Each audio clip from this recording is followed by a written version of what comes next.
Hello everyone, once again welcome to my channel. आज इस video में हम सीखेंगे the ball poem from the book first flight class tenth की जो बुक है फर्स्ट फ्लाइट, उसकी जो बॉल पोएम है आज हम उसको सीखने वाले हैं। Right.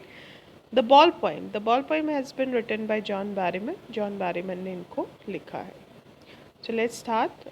Before we read, let's start with the introduction of it. A boy loses a ball. एक जो लड़का है उसकी जो बॉल है वो गुम हो जाती है.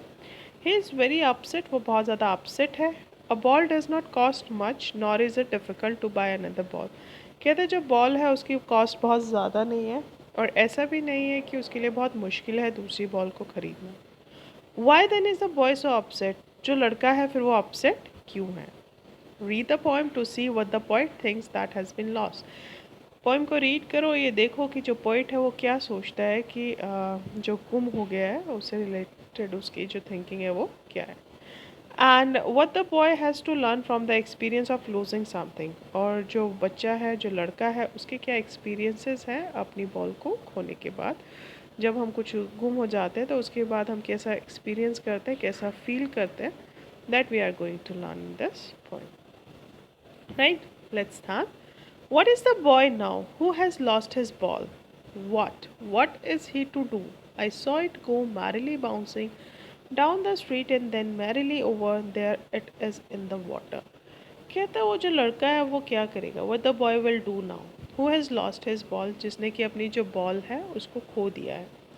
What is he to do, उसको क्या करना चाहिए. I saw it go. It क्या है यहाँ पर. बॉल. कहता है आई सॉ इट मैंने जो बॉल थी उसको जाते हुए देखा. Merrily bouncing means happily. Bouncing होता है उछलना. कहता है हैप्पीली खुशी से वो उछल रही थी जब वो बॉयज़ के साथ खेल रहा था. It was merrily bouncing down the street, गली में नीचे, एंड देन मैरिली ओवर, उसके बाद जो गली है उसको क्रॉस करते हुए, then it is in the water, और फाइनली वो किसके अंदर जाकर गिर जाती है, पानी के अंदर गिर जाती है. नो यूज़ टू से ओ देयर अदर बॉल्स. कहते हैं ये कहने का बिल्कुल भी फ़ायदा नहीं है कि दूसरी बॉल्स भी हैं. He is having many other balls but that ball was his favourite. वो उसकी फेवरेट बॉल थी जो कि किस में गिर गई है, पानी में. इसलिए उसको ये कहने का कोई भी फ़ायदा नहीं है कि जो दूसरी बॉल्स हैं वो भी अवेलेबल हैं. And ultimate shaking grief fixes the boy. कहता है कि अल्टीमेट मतलब कभी ना ख़त्म होने वाला जो दुख है उसने उसको फिक्स कर दिया, उसको पकड़ लिया उस लड़के को. Now the boy is very upset. वो बहुत दुखी है कि उसकी जो सबसे प्यारी बॉल थी वो गुम हो गई है. As he stands rigid trembling staring down. और इसीलिए वो क्या है, एकदम से शॉक में आ गया है. और शॉक में आने के बाद हम क्या करते हैं, हम लोग मूव नहीं करते, एकदम से हम क्या हो जाता है, रिजिड हो जाता है, स्टिफ हो जाता है, अकड़ जाता है. तो वो वहीं पर खड़ा हुआ है बिना हिले हुए. ट्रैम्बलिंग, अंदर से वो बहुत ज़्यादा हिल गया है, मतलब ट्रैम्बल कर रहा है, दैट मीन्स काँप रहा है. स्टेयरिंग डाउन, और जो पानी है उसके अंदर देख रहा है. All his young days into the harbour where his ball went. कहते हैं जितने भी उसके यंग डेज थे, जितने भी उसके बचपन के दिन थे, चाइल्डहुड डेज थे, वो किसके अंदर चले गए हैं, हार्बर के अंदर. हार्बर क्या होता है, डॉक, जहाँ पे शिप्स गए थे. कहते हैं all her his days went into the harbour. जितने भी उसके चाइल्डहुड डेज थे वो किसके अंदर चले गए, पानी के अंदर चले गए. वेयर हिज बॉल वेंट, जहाँ पर किसी जो बॉल है वो चली गई है. I would not intrude on him. कहता है मैं बिल्कुल भी इंटरफेयर नहीं करूँगा इसके अंदर. A dime another ball is worthless. कहता है एक जो डाइम, कुछ पैसों की जो दूसरी बॉल है वो बिल्कुल वर्थलेस है, यूजलेस है उसके लिए. Now he senses first responsibility. अब क्योंकि उसने अपनी सबसे प्यारी चीज़ को खोया है तो अब उसको रियलाइज़ हुआ है अपनी पहली रिस्पॉन्सिबिलिटी का, पहली जिम्मेदारी का. फर्स्ट टाइम ये रियलाइजेज दैट कि अगर हम अपनी चीज़ों को बहुत ध्यान से नहीं रखेंगे, केयरफुली उसको संभाल कर नहीं रखेंगे, तो हम उसको खो देंगे. तो this is the first time when he realises his first responsibility. In a world of possession means in this materialistic world, जहाँ पर हम चीज़ें और ज़्यादा अर्न करने में लगे हुए रहते हैं और हम इतना उसके पीछे दौड़ते रहते हैं मटेरियलिस्टिक चीज़ों के लिए कि हम जो अपने पर्सनल रिलेशन है उनको बहुत केयरलेस हो जाते हैं, बिल्कुल भी केयरिंग नहीं रहते हैं, उनकी हम कोई परवाह नहीं करते हैं. And that is the reason कि हम उनको खो देते हैं. और जब हम उनको खो देते हैं देन वी रियलाइजेज दैट कि हम लोग कितने केयरलेस थे. तो वो कहता है in the world of possession, ये जो मटेरियलिस्टिक वर्ल्ड है, पीपल विल टेक बॉल्स, जो लोग हैं वो आपकी बॉल्स को छीन लेंगे, यानी कि जो आपके प्यारी चीज़ है उसको वो आपसे छीन लेंगे। दे विल टेक बॉल्स, वो आपकी बॉल्स को ले लेंगे। Balls will be lost always, जो आपकी बॉल है यानी कि वो चीज़ें जिससे आपको बहुत ज़्यादा अटैचमेंट है या फिर जिसको आपने बहुत ज़्यादा मुश्किल से अर्न किया है, वो हमेशा खो जाएंगी।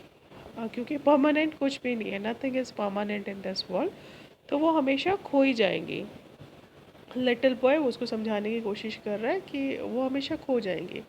And no one buys a ball back, और कहते हैं कोई भी वो जो बॉल है उसको वापस नहीं ला सकता। फॉर एग्ज़ाम्पल हमारे घर में किसी की डिमाइस हो जाती है, डेथ हो जाती है, हमारे पेरेंट्स हैं या हमारे ब्रदर्स एंड सिस्टर्स हैं या जो भी है, ग्रैंड फादर हैं, तो कहते हैं once the person has lost he is lost, मतलब एक बार हमने उसको खो दिया, हमने उसको खो दिया, we can not bring him back, हम उसको वापस नहीं लेकर आ सकते, जैसे कि हम बॉल को वापस नहीं लेकर आ सकते। इसी तरीके से अगर हमारा कोई रिलेशनशिप खो जाता है, टूट जाता है हमारे केयरलेस बिहेवियर की वजह से, तो हम उसको कभी भी मतलब वापस नहीं ला सकते। वो जो चला गया है वो चला गया है। तो ये जो मटेरियलिस्टिक वर्ल्ड है, इसमें जब हम राट रेस में फंसे हुए हैं to earn more and more, तो some time we becomes careless to our relationship, so हम उनको खो देते हैं। कहते हैं वो हमेशा खो जाएंगी वो चीज़ें, बॉल जो हमेशा चली जाएगी, गुम हो जाएगी, और कोई भी उस बॉल को जो हमसे दूर चली गई उसको वापस नहीं ला सकता। मनी इज़ एक्सटर्नल, कहता है मनी जो है वो सिर्फ दूसरी बॉल खरीद सकता है, but it can not bring the memories that were attach to the ball. क्या पैसा वो सारी चीज़ें खरीद सकता है जो उस बॉल के साथ उसकी यादें थी, क्या उसको खरीद सकता है? वो नहीं खरीद सकता, वो सिर्फ दूसरी बॉल खरीद सकता है। तो कहते हैं जो मनी है वो टोटली एक्सटर्नल है, वो बाहरी है, वो दूसरा आपके मटीरियलिस्टिक चीज़ खरीद के दे सकता है, but it can not bring back the memories. He is learning well behind his desperate eyes, कहता है वो सीख रहा है, उसकी जो डेस्परेट आइज हैं, जो क्यूरियस आइज है, उसके पीछे से उसकी ये लर्निंग है, जो ये लॉस है उसको ये लर्निंग है, फर्स्ट लर्निंग है। The epistemology of loss, epistemology होता है द लॉस ऑफ नेचर, यानी कि knowledge of nature, knowledge of loss, sorry, the knowledge of loss. The epistemology of loss, कहते हैं कि जो एपिस्टेमोलॉजी है, जो लॉस है, उसके नेचर को अब उसने फर्स्ट टाइम समझा है। हाउ टू स्टैंड अप, कहते हैं कि जो लॉस है उसके बाद हमें खड़े कैसे होना है, how to stand up in our life. कहते हैं एक बार हमें नुकसान हो जाता है, इसका मतलब ये तो नहीं कि हम हमेशा उस नुकसान को लेकर सारी ज़िंदगी रोते रहें, no, we have to start up, कि हमें उसके बाद कैसे खड़ा होना है, कैसे अपने आप को संभालना है, कैसे अपनी लाइफ में आगे मूव ऑन करना है। Knowing what every man must one day know, कहते हैं कि वो ये जान रहा है, सीख रहा है, जो एक इंसान को हमेशा ही सीखना पड़ता है। And most know many days how to stand up, और कहते हैं हम में से काफ़ी लोग ये पहले से ही जानते हैं कि जो हमें लॉस हो जाता है, दुख हो जाता है, हम उसमें से कैसे बाहर निकलते हैं, कैसे स्टैंड अप करते हैं, मतलब कैसे उस दुख से बाहर निकलते हैं और अपनी लाइफ में मूव ऑन करते हैं। कहते हैं वो क्योंकि उसका ये फर्स्ट लॉस है, तो ही इज़ लर्निंग, वो उसको सीख रहा है। एंड मैनी ऑफ अस, और जो हम में से काफ़ी हैं, वो पहले से इसको सीख चुके हैं, right?